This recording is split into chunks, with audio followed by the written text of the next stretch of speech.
When you're hiring a professional to come into your home to repair or install a door, it's best to hire someone who knows what they're doing.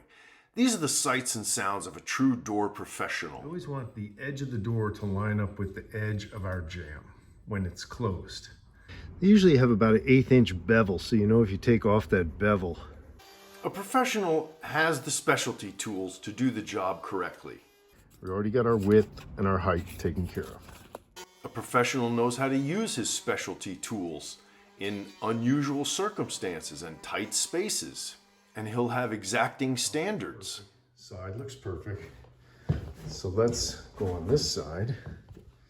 The art of shaping a door to fit an opening is not something you can figure out on the fly. It takes a lot of experience. A true professional has a systematic approach to his work and knows how to improvise. Like right here, this piece goes in. So this is a very easy thing to fix. He knows how to do all phases of the job and doesn't leave anything unfinished. We do one last test. And here's my favorite part, when the client comes in and tries it. Nice and